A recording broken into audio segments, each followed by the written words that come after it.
London, 1845. The grandfather clock in the foyer of Thornfield House struck 8 as Victoria Kensington pinned the last of her ebony mourning garb into place, a ritual she had performed for 7 years since her husband's passing. Every fold of black crepe and jet beading served as armor against a world that expected her, at 32, to relinquish her widowhood and marry again. "Another invitation, my lady," her lady's maid, Annie, said, presenting a cream-coloured envelope on a silver tray. "From Lord Pembroke." Victoria sighed, recognizing the elaborate script. "Add it to the others." "It would be the 4th this season, my lady." "People talk." "Let them talk, Annie. I have no interest in Lord Pembroke or any other gentleman's attentions." Victoria moved to the window of her modest but elegant townhouse in Belgravia, a home she had fought to keep when creditors had descended after her husband's death. Beyond the glass panes, London society continued its relentless pursuit of connections and fortunes, a game she had once played with expert skill before learning its cruel penalties. "The carriage is ready for your visit to the orphanage, my lady," Annie reminded her. Victoria nodded. Charitable work had become her refuge, the only purpose that seemed worthy after Edward's betrayal. Her late husband had left her with nothing but debts and disgrace, a gambling addiction revealed only after his death, along with a series of mistresses who had drained their accounts. Society whispered that she had been a fool, blind to her husband's indiscretions. Perhaps she had been. Victoria had believed in love once, had given herself completely to it, only to discover it was as substantial as morning mist. "Love is for the young and naive," she murmured to her reflection. "I shall not make the same mistake twice." 2 hours later, Victoria sat with the headmistress of St. Agnes Orphanage, reviewing the quarterly accounts. This was where she felt most useful, managing finances, ensuring children had education, a path forward despite their circumstances. "You've worked wonders, Lady Kensington," Mrs. Winters said. "But I'm afraid we still face a significant shortfall for the winter repairs." Victoria's heart sank. "I've contributed what I can from my personal accounts." "Perhaps a patron? Someone of means who could be persuaded to take interest in our cause." Victoria knew what Mrs. Winters suggested, that she use her connections, perhaps even entertain one of her suitors who might be convinced to donate. The thought made her stomach tighten. "I shall consider our options," Victoria replied diplomatically, though in truth, she had no intention of bartering her affections, even for charity. As she departed, a commotion near the entrance caught her attention. A tall gentleman in an impeccably tailored coat was speaking with one of the orphans, a small boy clutching a wooden toy soldier. The man knelt to the child's level, his back to Victoria, examining the toy with apparent interest. "It's broken, my lord," the boy was saying, "but I still keep it because my father gave it to me before he died." "Then it remains the most valuable soldier in all of England," the gentleman replied, his voice deep and resonant. "The things we treasure most are rarely perfect." The sentiment, so simply stated yet profound, caught Victoria by surprise. She paused, watching as the man reached into his pocket and presented the child with a small penknife. "With care and patience, even broken things can be restored," he said, "though they may bear the marks of their history." Only as he stood did Victoria recognize him, Thomas Harrington, the Earl of Westmoreland. She had encountered him briefly in society years ago, before her husband's death and her subsequent withdrawal. The newspapers occasionally mentioned him, a widower himself, who had spent years abroad after his wife's passing. He had returned to England only recently, causing quite a stir among ambitious mothers with marriageable daughters. Victoria turned to leave before being noticed, but her movement caught his eye. "Lady Kensington," he said, his voice causing her to freeze mid-step. She turned slowly, composing her expression. "Lord Westmoreland." I was not aware you had an interest in St. Agnes. Recently acquired, he admitted, approaching her with a respectful bow. And you? I understand you've been the orphanage's guardian angel these past years. Hardly an angel, Victoria replied. Merely someone with time to spare for those less fortunate. His eyes, a striking grey that reminded her of winter skies, assessed her with unsettling directness. Time, intellect, and compassion, from what I've observed. Mrs. Winters speaks of you with reverence. Victoria felt an unexpected warmth creep into her cheeks. You flatter me unnecessarily, my lord. I rarely say anything unnecessary, Lady Kensington. A hint of a smile played at the corners of his mouth. Particularly to women who seem determined to dismiss compliments before they're fully articulated. The gentle rebuke, delivered with humour rather than censure, caught her off guard. For a moment, Victoria felt a flicker of something long dormant, the pleasure of conversation with someone who spoke to her mind rather than her position or appearance. I should take my leave, she said, recovering her composure. Good day, Lord Westmoreland. A moment, if you please. He reached into his coat and withdrew an envelope. Mrs. Winters mentioned the orphanage faces financial challenges. Perhaps we might discuss combining our efforts? I've taken the liberty of noting some thoughts on the matter. Victoria accepted the envelope reluctantly. I shall review it, though I make no promises. I would expect nothing less, he replied with a slight bow. Later that evening, Victoria sat in her study, the Earl's unopened letter before her. Something about the encounter had unsettled her carefully maintained equilibrium. The Earl had looked at her not as a potential conquest or a pitiable widow, but as an equal. It had been so long since anyone had addressed her thus that she hardly knew how to respond. With a sigh, she broke the seal and unfolded the paper. To her surprise, it contained not romantic overtures but a detailed proposal for establishing a trust for St. Agnes, including suggestions for sustainable funding. His insights were practical, thoughtful, and demonstrated genuine concern for the children's welfare. At the bottom, a personal note was penned in a strong, decisive hand. Lady Kensington, I recognize your dedication to these children and respect your judgment in these matters. Should you wish to discuss these ideas further, I would value your perspective. I believe our combined efforts could accomplish more than either of us separately. Westmoreland. Victoria stared at the letter, momentarily bereft of her usual cynicism. There was nothing improper in his proposal, nothing to suggest ulterior motives. Yet she remained wary. Experience had taught her that men's intentions were rarely as straightforward as they appeared. She penned a polite but noncommittal response, thanking him for his interest but suggesting that his generous donation alone would suffice. To her surprise, his reply arrived the very next morning, Lady Kensington. I appreciate your response, but I fear you misunderstand my purpose. I do not wish merely to donate funds, but to establish a sustainable solution. My late wife was orphaned as a child. This cause holds personal significance. I shall be at the orphanage tomorrow at 2 o'clock to discuss matters with Mrs. Winters. Your presence would be welcome, though not required. Westmoreland. The reference to his late wife gave Victoria pause. She had heard whispers that he had loved her deeply, that her death had driven him abroad. Perhaps his interest in the orphanage was genuine. Against her better judgment, Victoria found herself at St. Agnes the following afternoon. The Earl was already there, deep in conversation with Mrs. Winters. Lady Kensington, Mrs. Winters exclaimed when she entered.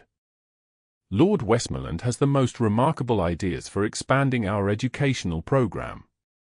For the next hour, Victoria found herself engaged in a stimulating discussion about apprenticeships, educational opportunities, and financial planning. The Earl was knowledgeable, thoughtful, and, most surprisingly, genuinely interested in her opinions. "You've clearly given this considerable thought," she admitted as they walked through the orphanage gardens afterward.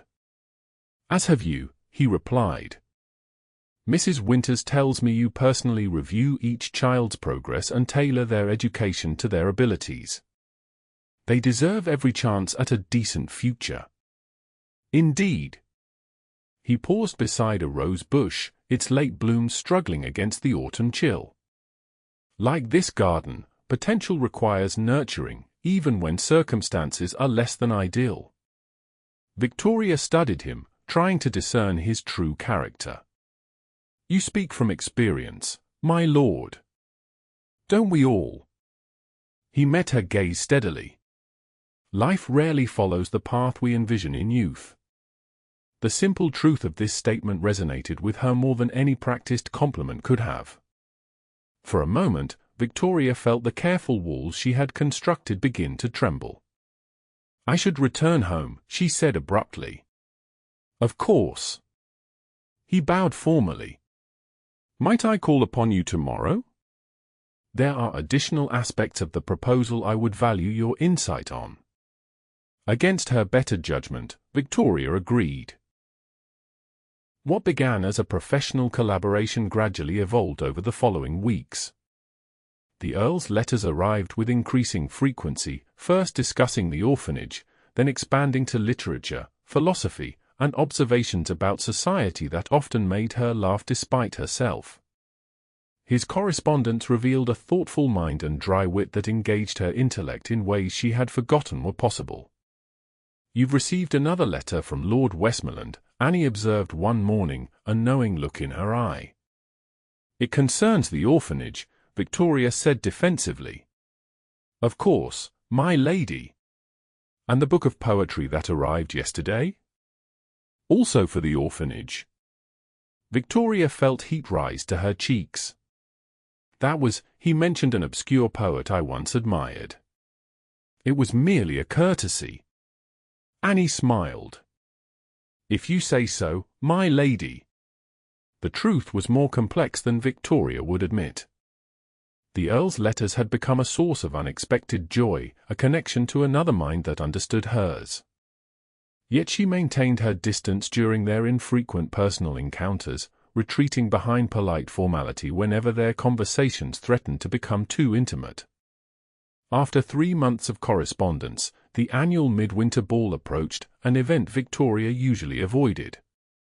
To her surprise, she found herself considering attendance, telling herself it was only to discuss the orphanage trust, which had been established with remarkable efficiency thanks to their combined efforts. The night of the ball arrived with a fresh snowfall that transformed London into a glittering wonderland. For the first time in 7 years, Victoria dressed in deep burgundy rather than black, a decision that had required weeks of internal debate. "You look beautiful, my lady," Annie said softly as she secured the last pearl hairpin. "Like yourself again." Victoria's hands trembled slightly as she fastened her mother's garnet necklace. "It's only a color, Annie. Nothing more." But as her carriage approached the Pembroke estate, anxiety threatened to overwhelm her. What was she doing? She had rebuffed society for years, made her position clear.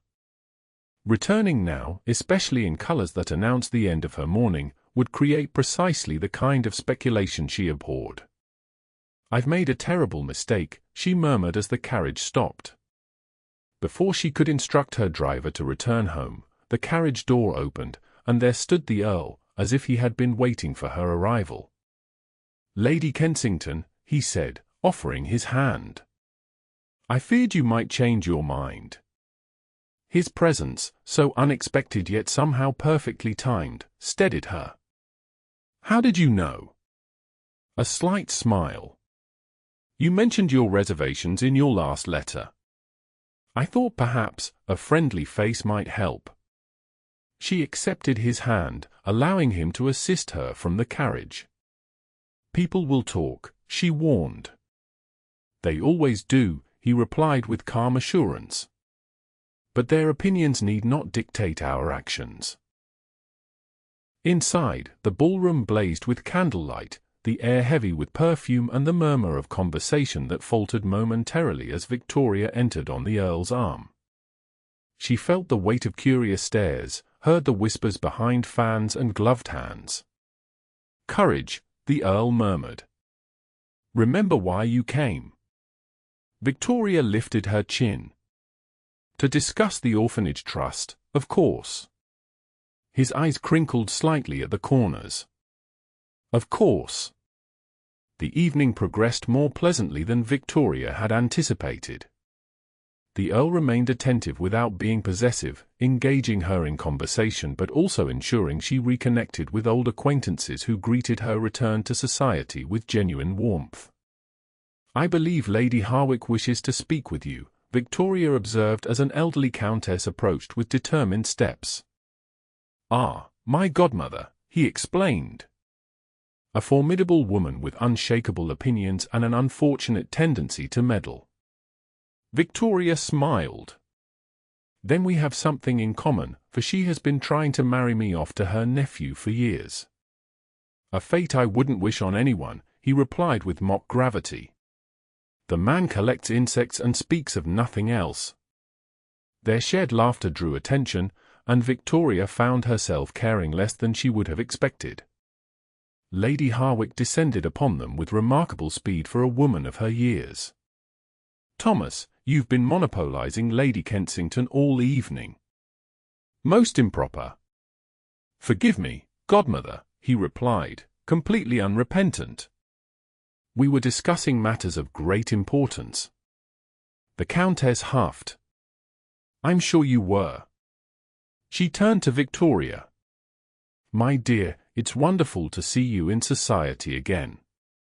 And in such a becoming color." Victoria inclined her head. "Thank you, Lady Harwick. It seemed time for a change." "Indeed it is," the older woman agreed, her shrewd gaze moving between Victoria and the Earl. "Well, I shan't interrupt further.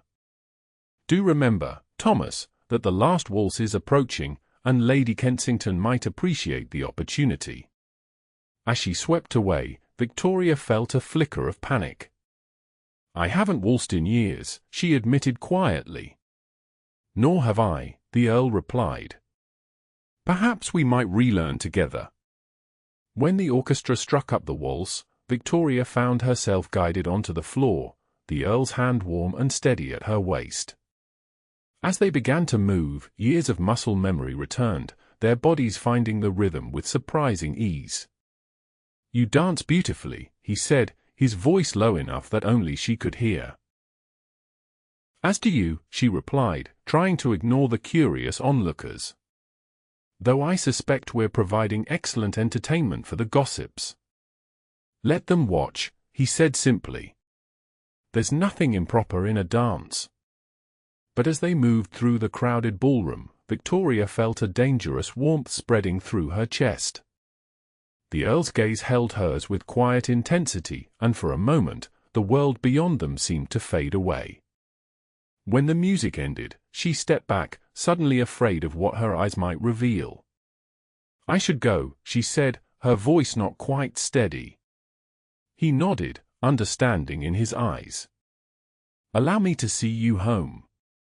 In the carriage, they sat in companionable silence, the night's event settling between them like newly fallen snow. When they reached her home, he escorted her to the door.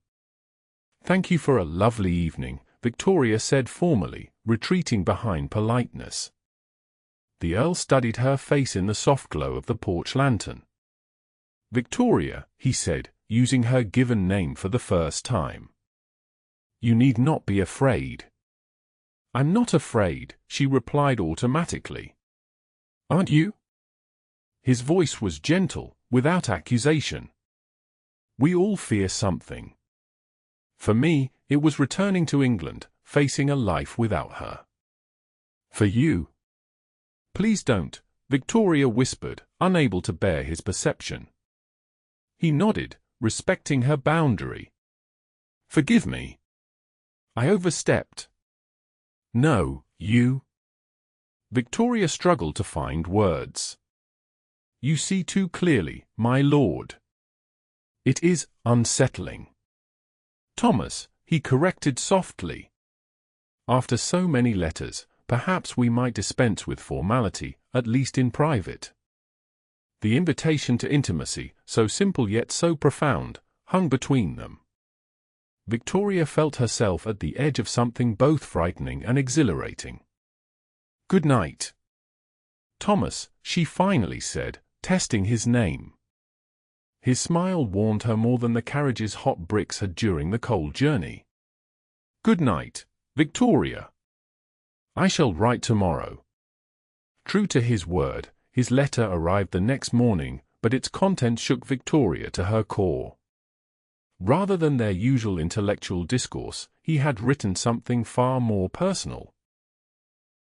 "Victoria, last night, watching you step back into a world that once caused you pain, I was struck by your quiet courage. You have built a life of dignity and purpose from the ruins of broken promises. You guard your heart behind walls of propriety and caution, as I once did.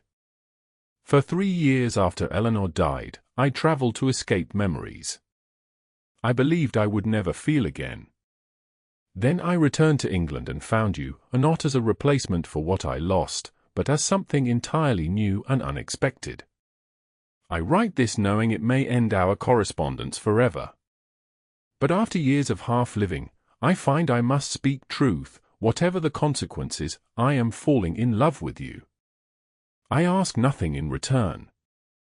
If friendship is all you can offer, it will be enough. If even that is too much, I will understand and trouble you no further. Yours, in whatever capacity you allow." Thomas. Victoria's hands trembled as she read and reread the letter. Panic and longing warred within her. Part of her wanted to burn the letter and retreat to the safe, controlled life she had constructed. Another part, a part she had thought long dead, yearned to respond in kind. She did neither. Instead, she placed the letter in her desk drawer and tried to continue her day as if nothing had changed. But everything had. For a week, she avoided the orphanage and declined all invitations. She wrote no response. Each morning, she expected another letter from the Earl, perhaps apologizing or pressing his suit. None came. He was giving her space, respecting her silence even if it meant rejection. The realization brought tears she hadn't expected. On the 8th day, Victoria was interrupted during breakfast by an urgent knock. Annie appeared, flustered. "My lady, it's Mrs. Winters from the orphanage. She says it's an emergency." Mrs. Winters entered, snow-dusting her cloak. "Forgive the intrusion, Lady Kensington, but there's been a fire at St. Agnes. No one was hurt, thank Providence, but the east wing is destroyed. The children have nowhere to go." Victoria rose immediately. "How many children need shelter?" 14, my lady. The youngest is just 4. "Bring them here," Victoria said without hesitation. "We'll convert the drawing room and library into dormitories until repairs can be made." Within hours, her orderly home was transformed. Children's voices echoed through rooms that had known only silence for years. Victoria worked alongside her staff, preparing beds, serving food, comforting frightened little ones. "Lord Westmoreland is here, my lady," Annie announced late that afternoon. Victoria's heart clenched, but she had no time for personal concerns.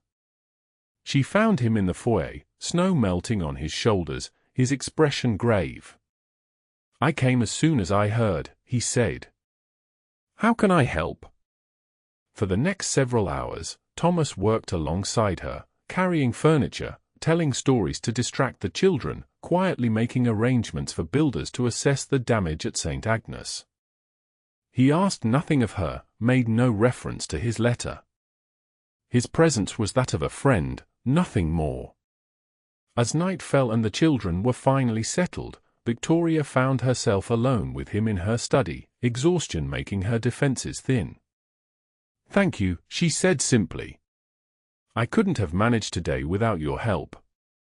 "You would have found a way," he replied, studying her face. "You're remarkably resourceful." She smiled faintly. "Perhaps. But I'm glad I didn't have to." A moment of silence stretched between them, filled with unspoken words. "Victoria," he finally said, "about my letter, I read it," she interrupted, her heart pounding. I didn't know how to respond." "You don't need to respond," he said gently. "I meant what I wrote. I asked nothing from you that you're not ready to give." Victoria moved to the window, watching snowflakes swirl in the darkness. "When Edward died, I discovered he had gambled away our fortune, betrayed our marriage vows countless times. The man I mourned never existed. I felt such a fool." Thomas remained silent, giving her space to continue. "I decided then that love was a luxury I could not afford. That trust was for those who had never been betrayed." She turned to face him. "For 7 years, I've lived by that belief. It's become who I am." "No," he said quietly. "It's become how you protect yourself. But it isn't who you are." Victoria felt tears threatening. "How can you be so certain?" "Because I see you," he answered simply. "Not just the careful widow who manages charity accounts and keeps society at arm's length. I see the woman who opens her home to orphans without hesitation. Who challenges my ideas in her letters. Who laughed with such genuine joy at the midwinter ball that everyone in the room turned to look." He took a step toward her, then stopped, respecting the distance she maintained. "That woman is not defined by her husband's betrayal. She is defined by her own courage, intelligence, and capacity for compassion." Victoria felt something breaking inside her, not painfully, but like ice cracking at the first thaw of spring. "I'm afraid," she admitted, the words barely audible. "Of what?" "Of being wrong again. Of trusting and regretting it. Of feeling." Thomas nodded, understanding in his eyes. "When Eleanor died, I thought I would never breathe properly again.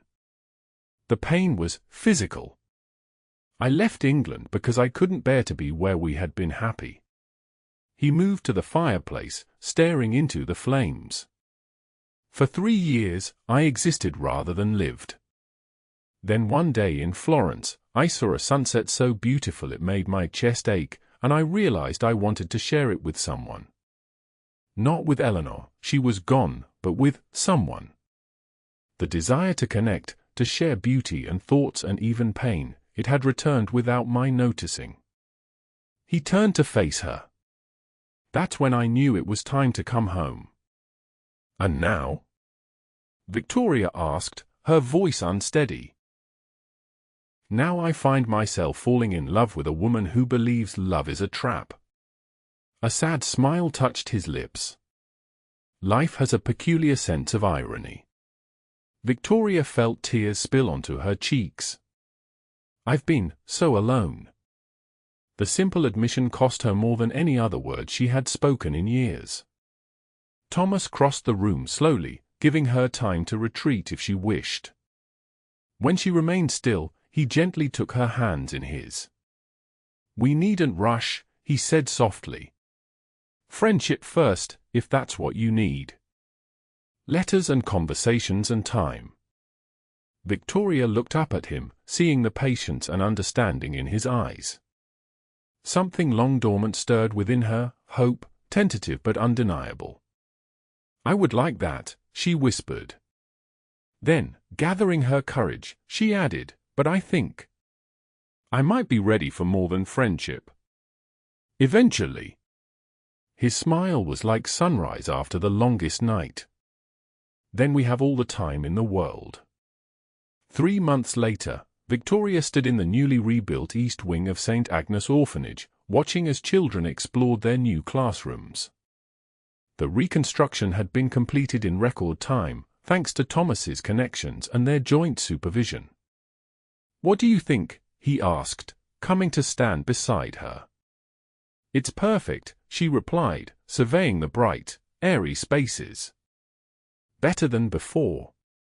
"Like some things that break," he said, his hand finding hers, "it has been rebuilt stronger." Victoria turned to him, her heart full. Over the past months, their relationship had deepened through daily letters, long walks, quiet dinners, and shared purpose.